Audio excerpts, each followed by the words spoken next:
I am sympathetic to anybody that's calling for self-determination. I had lunch yesterday with some gentlemen that came, one of them drove 21 hours to have lunch with me, and they believe that the Nigerian regime is evil, that the contraption that was thrown together by the British to fail, designed to keep people down, that's been held together by blood, they believe it needs to be abolished and redone and literal meaning of everything in the Quran is what we follow.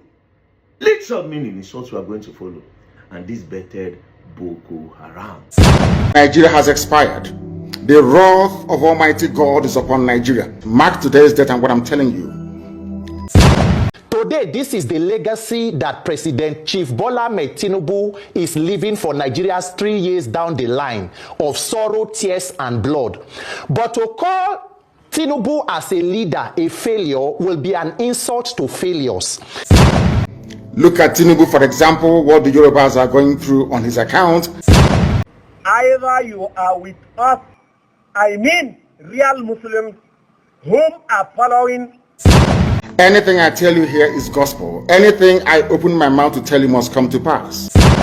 I beg, hold on, watch this video to the end. You will see the reason why US they support Biafra. This man, open man, talk and hold and say US they support Biafra for what thing did they do. And you go listen to what very dark man they talk about the Muslim. We be say in support of what Masna the color talk. You go listen to everything we be say expose how the thing takes start and everything we Masna the color talk. And at the end, you go listen to what our brother they talk about waiting Tinubu they do. We be saying don't feel. We be saying Masana the color talk. So everything we do for this video now, everything we Masana the color talk, and at the end you go listen to waiting Masana the color talk. All of them we did the talk. They don't see the truth. Now pay attention. Watch this video to the end. Share this video to everyone on every social media platform, both Facebook, WhatsApp, TikTok. Share it right now so that everybody go see the agenda of where the how the Islams waiting that they do and we waiting.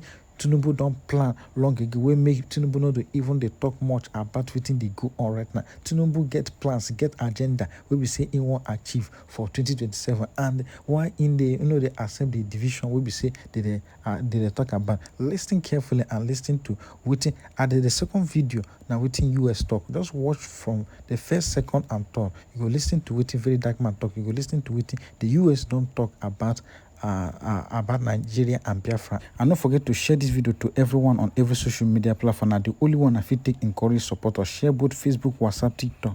And the only one I fit take encourage supporters. Thank you. Either you are with us, I mean real Muslims whom are following Salaf footsteps. This war is against Christians. I mean Christians generally. Alright, so this was Abubakar Shekau, the leader of Boko Haram in the early 2010s. Now, in this particular video, he made the world believe that, see, this fight I'm fighting is against Christianity. 100% against Christianity. By these times, a lot of Muslims were relaxed. But they didn't know that Abubakar Shekau was deceiving them. Now, before this particular video, who was Shekau? I'll play a video of Shekau in the early 2000s when Shekau was an imam and he was preaching that, oh, the Muslims and Islam is being marginalized in Nigeria and that they are suffering. So therefore, he was the one that is going to stand and make sure Islam regains strength. Tunda aka san gwamnatin Najeriya har zuwa yau, musulmi wane daɗi ya ji, in ba dai wuyan da ya sha ba. Na farko ma tukunnan zuwan gwamnatin ma sai da aka yanka ma kakanni. Kwaltan da kake gani na jirgi wannan duk kakanninmu ne, Bature ya hau kansu yana zaune yana dukansu da bulala aka yi. Har yau. Now in this video he said, since the inception of Nigeria, that the Muslims have not been enjoying. They've been suffering and living in abject poverty. Do you understand? So now, because of Shekau's history, when he started terrorizing Nigeria, a lot of fanatical Muslims, they supported him. They joined him. A lot of, listen to the word, fanatical Muslims, they joined him because Shekau said, no, the Christians are unbelievers. Right? They are unbelievers. So we are going after them. A lot of Muslims supported him. When I mean a lot, not up to 20% of the Muslims actually, but they supported him. So Shekau gathered a lot of members. But guess what? Shekau came back again a few years later. Ba mu da aqida sai Qur'ani sai sunna. ‘Yan izala arna ne, tarikatu tujaniya arna ne, kadiriya arna ne, kashabandiya arna ne, shazaliya arna ne, mutazila arna ne, ‘yan shi'a arna ne, demokrasi arna ne, saudiyatul arabiya ma ba islamiya ba ne, ‘yan alu sa'ud ne, ba masu bin annabi ba ne, Ka'aba gidan Allah ne. Masallacin annabi gida ne. Idan Allah ya kai mu za mu je mu yi aikin hajji tun da kun canja addinin Allah sai kun shiga wuta 'yan Saudiya. Abinda muke bi Kur'ani ne. Mu 'yan Kur'ani ne. Mu 'yan sunna ne. Ba yabon ku muke so ba. Ai ba sai kun ce mana mu mutanen kirki bane za mu zama mutanen kirki. Ai me neman yabon mutane ba makaryaci ne. Arna ne. Arna ne. Arna ne. Za mu kashe, za mu rike bayi, za mu sayar,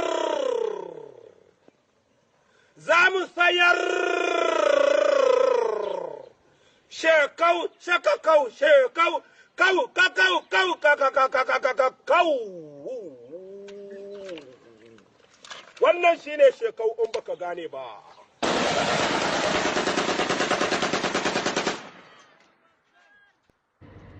You remember when Shekau said that this fight was against the Christians worldwide.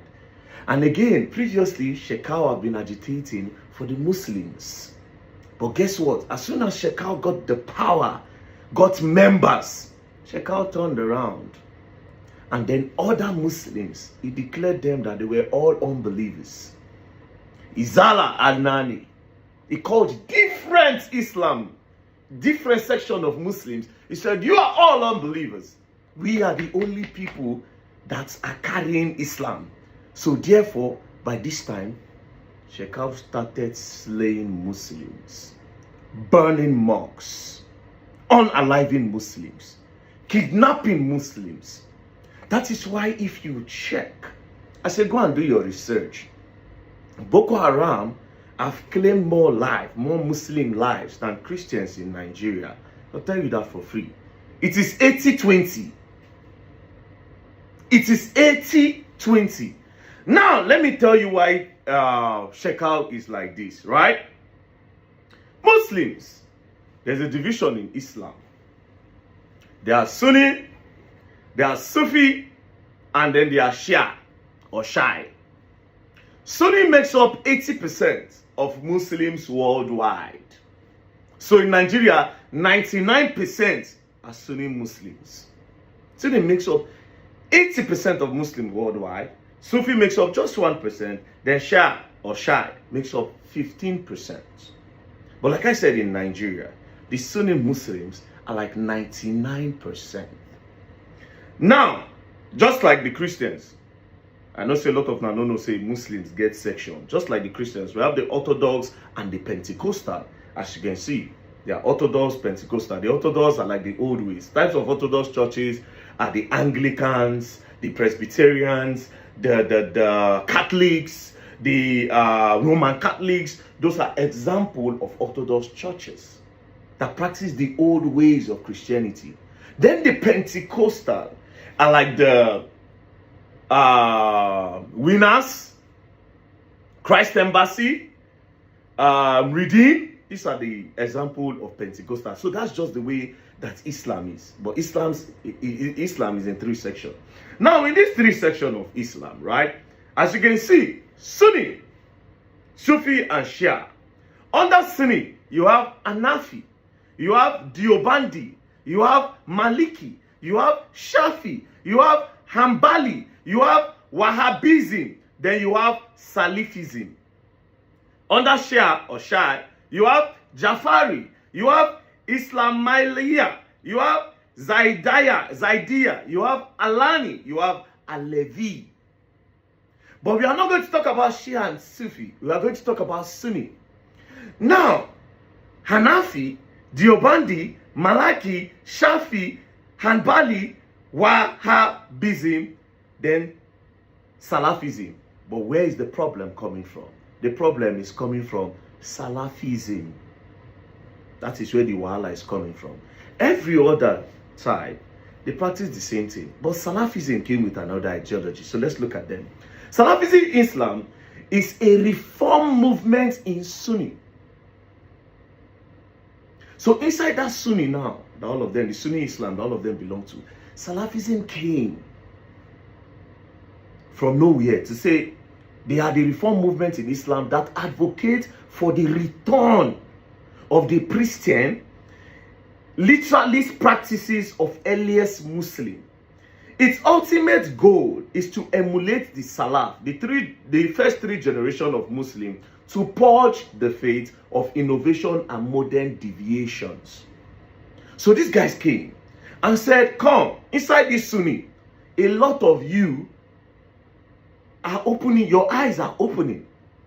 You are embracing technology. You are going to schools. You are studying. You are liberating yourself.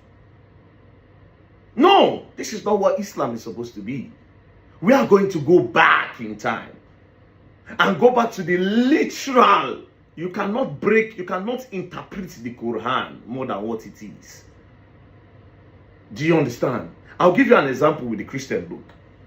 What these Salafis were saying was that, you know, in the Bible, it says, Jesus said in what verse? He said, if they slap you, was it Jesus or a prophet? Anyways, if they slap you, turn the other cheek. Do you understand? Over time, a lot of Christian preachers have interpreted that verse to different types. They said, if they slap you, you just turn the other side, you walk away. If they slap you, think about... No, there have been different interpretations. Now, let's relate it to what the Salafis are saying in Salafism. The Salafis are saying that if they slap you, literally turn the other side, you should not do anything about it. The Salafis are saying the literal meaning of everything in the Quran is what we follow. Literal meaning is what we are going to follow. And this bettered Boko Haram. Because Boko Haram are Salafis. So as you can see, yes, Boko Haram is extreme fringe offshoot of the Salafi movements. Then if you go down, the connection to Salafism, theological roots, Boko Haram explicitly identifies with Salafism. Even though in this Salafism, there are still some people that condemn Boko Haram heavily. But this is what birthed Boko Haram, to believe that no, if they say the women should cover, they should cover. There's no liberation from that. This is what the book is all about. Do you understand? So therefore, this movement, this Salafi movement, is coming to correct the normal Islam. So therefore, Muslims in Nigeria, who are like 99.9% of Sunni that belongs to the other group apart from Salafism, are going to suffer. So what Boko Haram are doing now is that they will make sure they bring everybody to their knees. So the Islamization that they want is Salafism. That's the Islamization that they want. So therefore, the everyday Sunni Muslims that you people know, the one that they go sit in on a neighbor, that they go pray for mosques, even those ones go collect. Those mosques around you, they will collect. Christians will collect.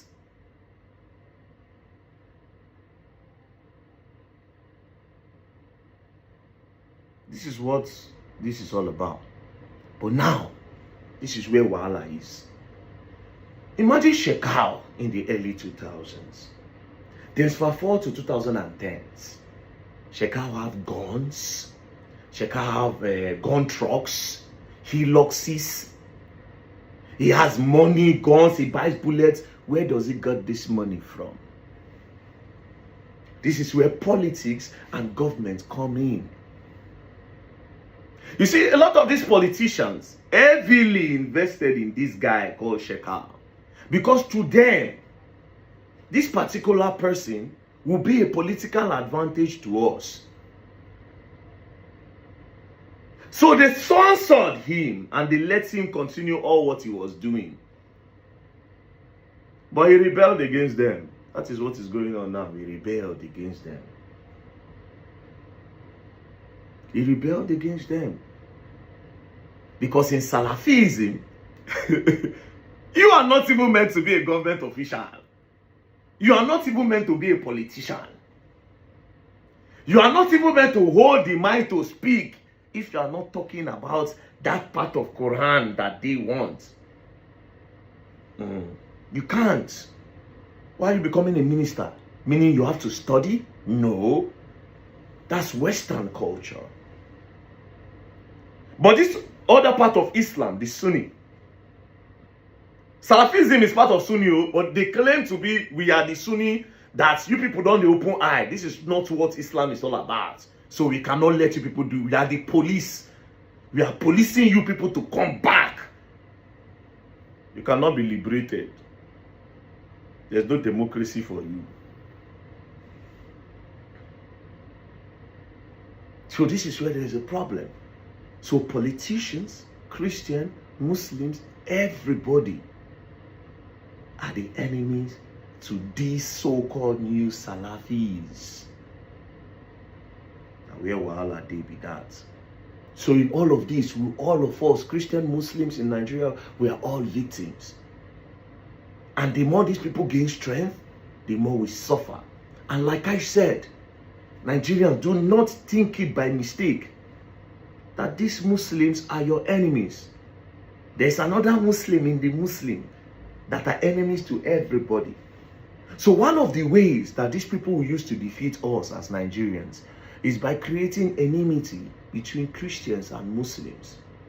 And they've succeeded in doing that. Because over time, anything that happens in the north, nobody talks about it. The Christians believe that they deserve it. Maybe all of them are Muslim, maybe they buy themselves. But they don't know say the terror where they come. No be these people. We have to really understand this problem. It's a divide and conquer situation for Shekau and the Boko Haram. Although it is said that Shekau, they say Shekau don't buy, he don't bomb himself. But his ideology is with his people. If you think about Lagos, you think about you want to go and flex. If you think about the East, now December movement, you won't go chill. If you think about Port Harcourt, Niger Delta area, flexing. If you think about the North, insecurity, that's what you think about. It has nothing to do with Muslim and Islam for them. They have been the victim of this insecurity by these people that want to Islamize Nigeria, but with their own type of Islam. And this is why they even said, even the Saudi Arabians are also going down. I am sympathetic to anybody that's calling for self-determination. I had lunch yesterday with some gentlemen that came, one of them drove 21 hours to have lunch with me, and they believe that the Nigerian regime is evil, that the contraption that was thrown together by the British to fail, designed to keep people down, that's been held together by blood. They believe it needs to be abolished and redone and give people self-determination. They were Yoruba people. They weren't Biafrans. I support any movement that wants to bring about a righteous regime change and bring true self-determination to the land that's today called Nigeria. The most prominent and outspoken of those, of course, are the Biafrans. And you know what? They have the biggest grievance of all. And I sympathize, I relate as much as I possibly can as somebody from somewhere else. But what they've endured, what the 3 million starved to death in the 2.5 years at the end of the 1960s has never been reckoned with, never been acknowledged, never been paid tribute or honor by the world. You know, the Jews lost millions in World War II, but they have memorials, they have monuments, they have their own land. But the Biafrans, the Igbo, literally decimated. I mean, more than decimated. Estimated as 1 in 10. I believe it was 1 in 5 that starved to death, mostly children. That the casualty rate was 1 to 100. 100 Igbo died to one federal soldier. 100 to 1, and perhaps the worst in history. But it's erased from the history books. So yeah, they certainly have grounds to be the loudest and the most passionate. But the fact is, there are other groups all over. I would venture to say even Fulani Muslims that say this regime is evil. Now, they're probably fewer and further between and harder to connect with. But there's certainly Yoruba, there's certainly Hausa, people from all regions that are people of conscience that are oppressed and abused and being decimated, killed by this corrupt regime and the foreign stranglehold on the land. And I believe that they all should, the way to win is to stand together. And so, yeah, I'm in favor of the Biafran separatists. And there's multiple factions within it. We can get into all that. I'm in favor of the Yoruba separatists. I'm in favor of the Hausa separatists. That people should determine their own land and their own future and their own form of governance. And right now, they're all shackled to this demonic regime. And that stranglehold, the shackles need to be broken. So, yeah, I'm perfectly sympathetic to their cause. 100%. I see. I wait to see the reaction of people online to what you just said. I'm sure it's going to be crazy. But on the 22nd of April, 2026, there was a congressional briefing at the U.S. Capitol. And you said, working with the Nigerian government to end the genocide is like working with the Third Reich to end the genocide. So explain to me the relationship or similarity between the Nigerian government and the Third Reich. The Third Reich? Right. Yeah, well, first of all, fundamentally, Hitler was a big fan of Islam. He would have accepted, if it wasn't such a culture shock, he would have embraced that for Germany.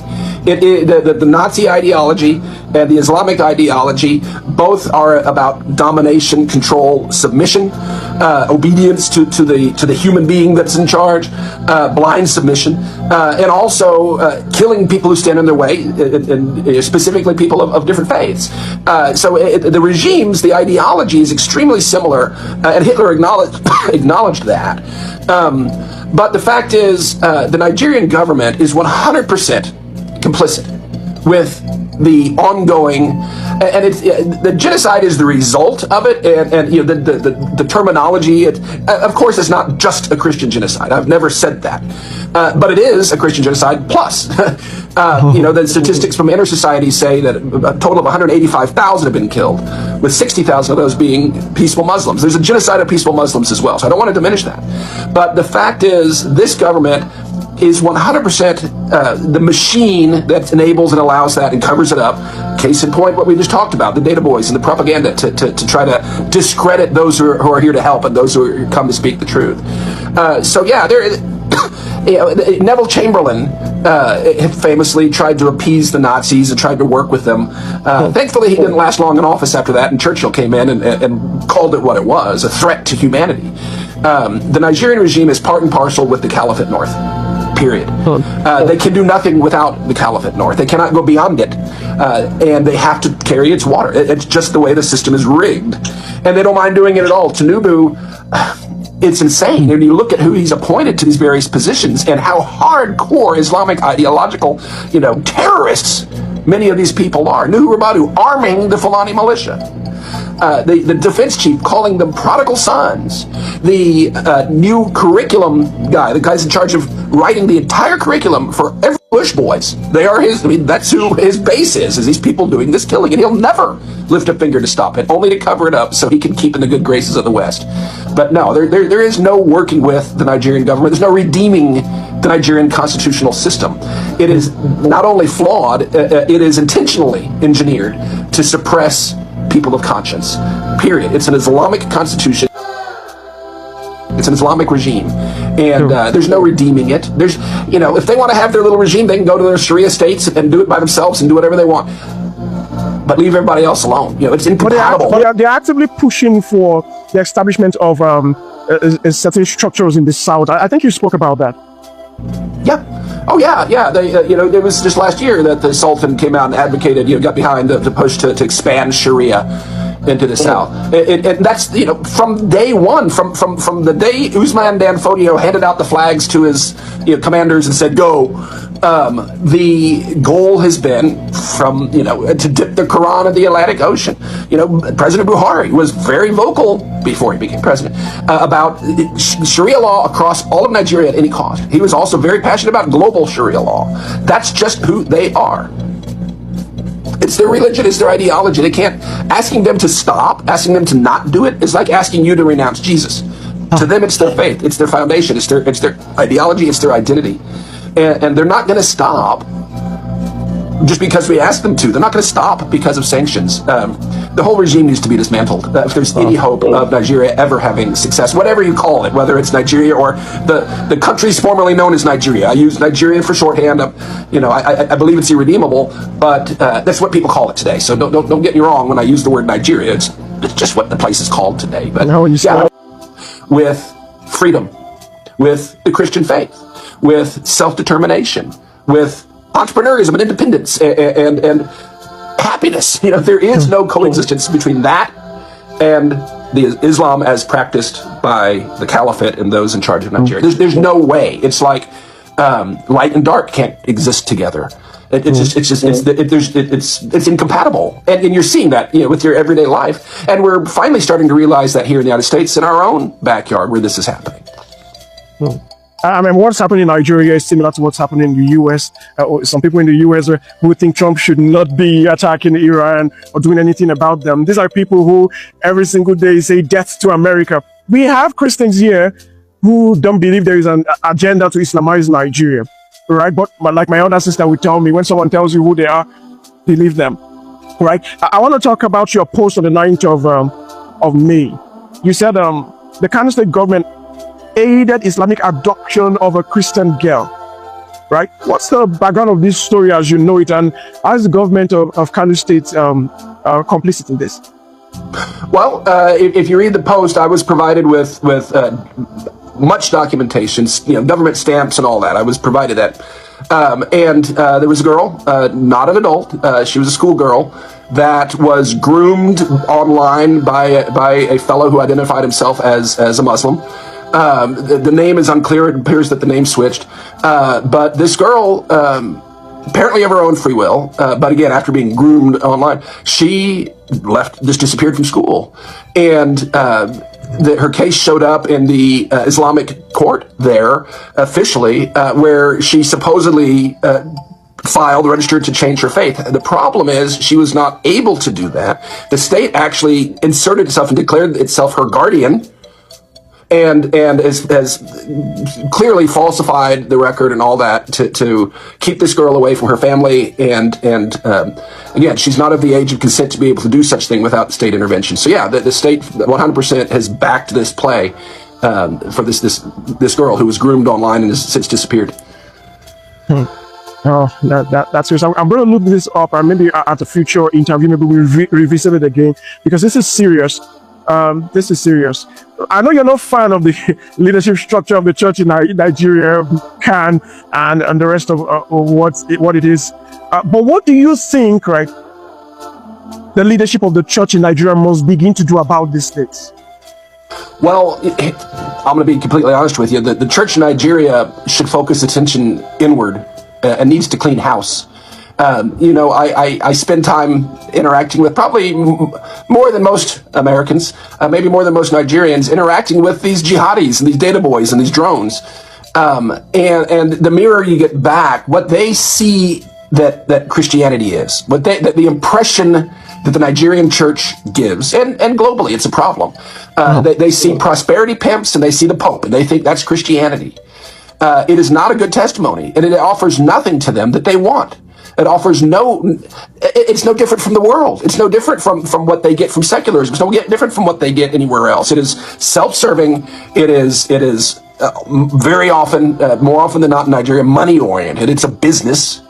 It neglects the widows and orphans. It doesn't show the love, the light, and the sacrifice of Jesus whatsoever. There is no of churchianity is what I call it. Now, I'm not doing this as a blanket indictment, because at the other side of it, what I consider the remnant, there is the true body of Christ in Nigeria is the strongest I've seen anywhere. That's where my hope lies. But the ones that have the golden domes and the fancy TV shows and the fleets of jets and all that, they suck up all the resources, and it's all self-serving. The hoarded tithes and offerings of the top 10 richest pastors in Nigeria today, money that was given by parishioners to God to do the kingdom work, what they've hoarded for themselves, just the top 10 could feed, clothe, shelter sanitation, medication, school, everything for more than 3 million displaced widows and orphans for a full year.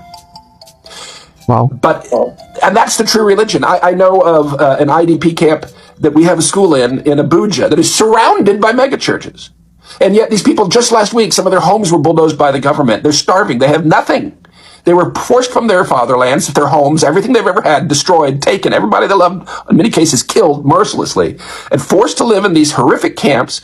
The government calls them criminals and beggars, and they're surrounded by megachurches that do nothing for them.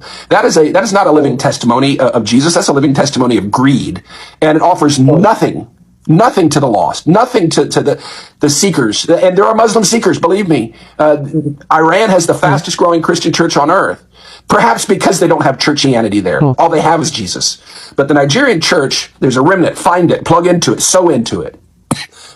Everybody else needs to focus inward. You need a clean house. The revival must start within the church. These mega churches, you know what? If I was a mega church pastor and there was an IDP camp nearby, I would move my gatherings to a tent, and I would move the IDPs into my facility because they need it. That's true religion that pleases Jesus. Jesus would do that. But these guys would just go buy another private jet or another golden toilet. It's insanity. It's not Christ-like at all. It's satanic. And to call it anything else is a travesty. You're not helping.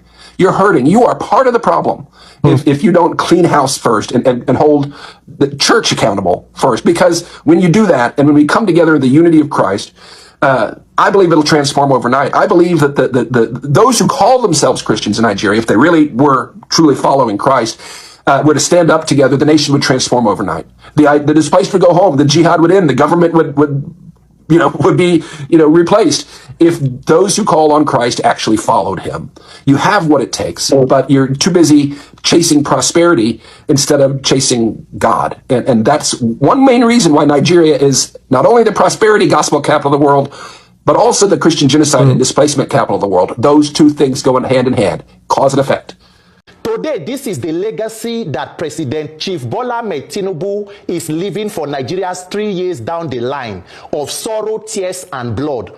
But to call Tinubu as a leader a failure will be an insult to failures. It will be a disservice to failures because this is a kind of failure that other failures look up to and aspire to gain this kind of milestones. Remember that in 2025 June, Chief Bola Tinubu visited St. Lucia, a country in the Caribbean islands, and gave students scholarship in a foreign land. Meanwhile, in his home country, children are not even begging for scholarship. Nigerian children are only begging for an opportunity to wake up in the morning, dress up, go to school, and come back without ending up with terrorists in the forest. Today, as we are speaking, under the Tinubu administration, in 2024, Nigeria was the 6th most terrorized nation in the world. By 2025, we became the 5th most terrorized. Anti-root, in 2026, we are the 4th most terrorized nation in the world. But you know why our situation is peculiar? The government and the military of the 4th most terrorized nation in the world has a policy that is called Operation Safe Corridor. Under that policy, governments get terrorists that have killed children, mothers, fathers, including military officers, organizes a ceremony for them, gives them a shoebi to wear, and say they have sworn to a holy book and they have now been repented. So the government commits taxpayer money to rehabilitate non-terrorists, while the victims of their mayhem and their anguish are still in internally displaced persons camp and some with the terrorists in the bush. Nigeria has more than 18 million out of school children. Today, schools are still shutting down because we have made a multinational enterprise out of insecurity.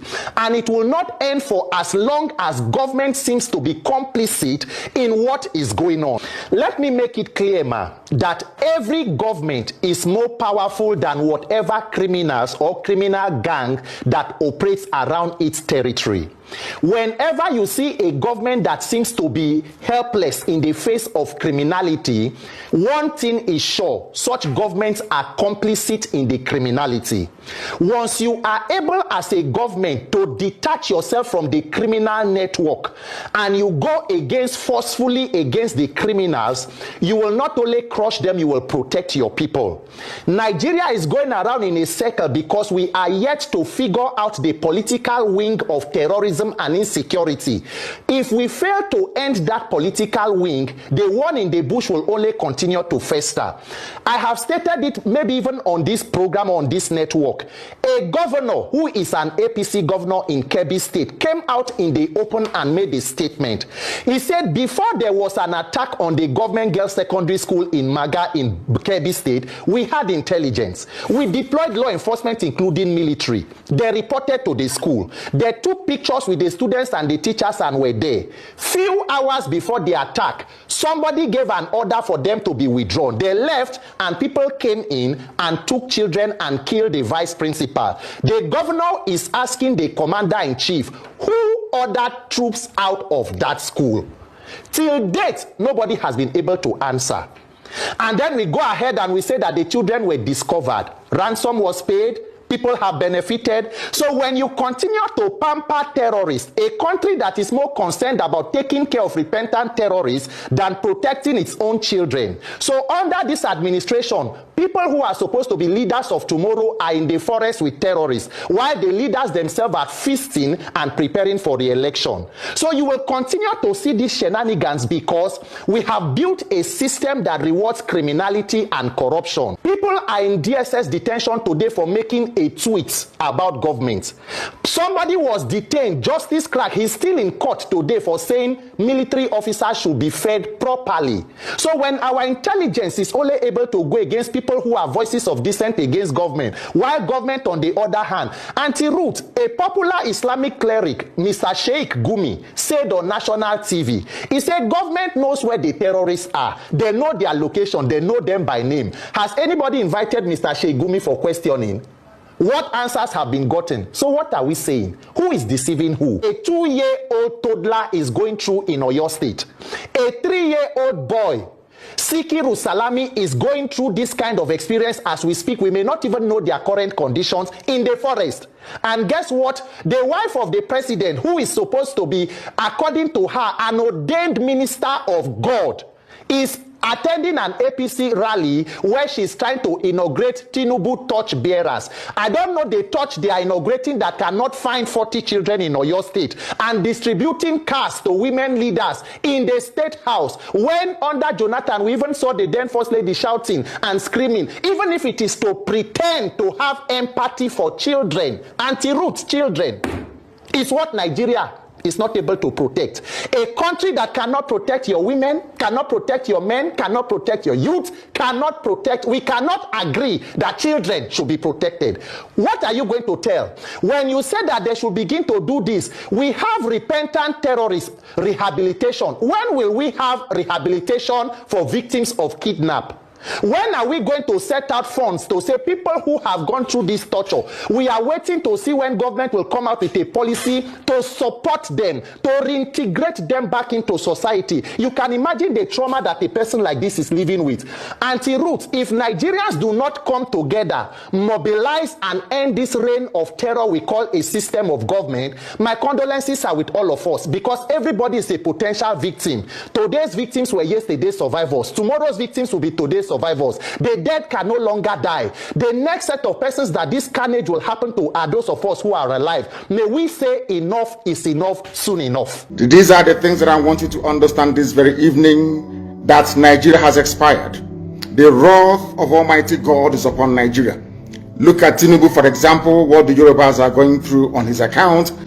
Look at how the Christian minorities in the north are being slaughtered and brutally massacred by the Janjaweed elements of the caliphate, because the likes of Bishop Coker is there preaching unity that he knows doesn't exist, because Britain is directly involved in trying to keep together what God Almighty has rendered asunder.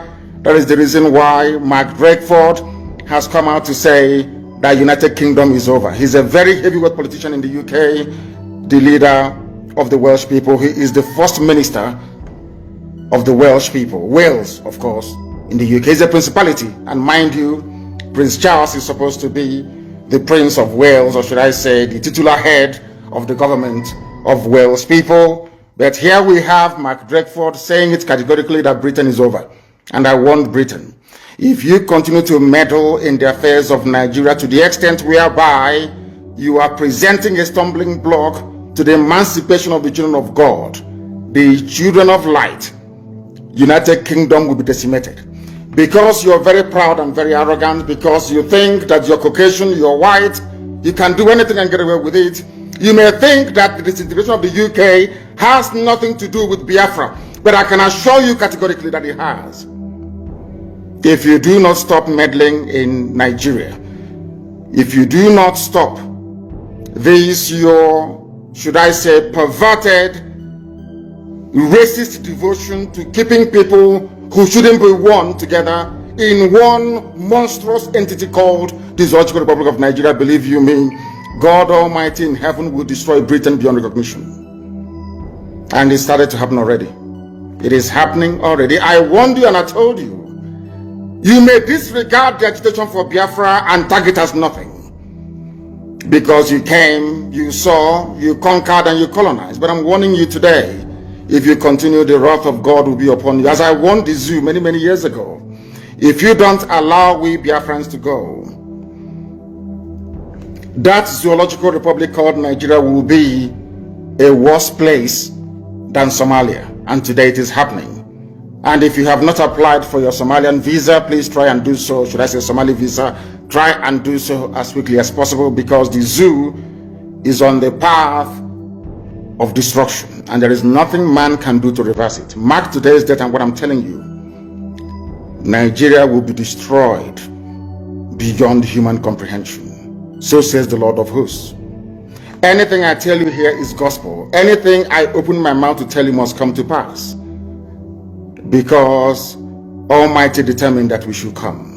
I hope say right now everybody don't believe wetin Mazinani Kalu they talk, because the eye of everybody don't open. When Mazinani Kalu they talk all those things, everybody just hate Biafra, everybody hate the Igbos because of wetin in they told the truth. Now it's not clear to everybody. Now it's not becoming obvious every day by day. So this thing will be same Mazinani Kalu they talk now for the betterment of everybody, both Igbo, both Hausa, both Yoruba, because you don't see wetin won't happen. This man a prophet, this man a visionary. You don't see wetin won't happen. Now why he start to push the struggle to liberate others? Now everybody don't see the truth. Now to talk open mouth, can't talk openly. See, me they release. Well, few people they talk, but the best solution for everything not to happen now is just when they divide this country. Now you see, say all these things go just slow down, calm down immediately. That's the main option. Because all these things where we say we they pray, say may we have one Nigeria, it can never solve this issue. That's the truth. So make everybody just the push the agenda. No, just if I say we go, everybody go hold national this thing protest. Make everybody talk. Say make everybody go. It will be the best solution. Mazinani Kalu talk and say this thing is the best option for everybody to they in peace and harmony, and which is truth.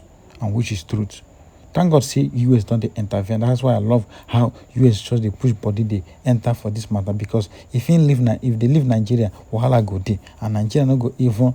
In fact, every day by day they hear say they keep people every day by day. If they not do it for close to your domot, they do it for this person domot, and now they come closer every day. So if they buy all the whole people now, where they go can't live, who in fact they thing just tire me.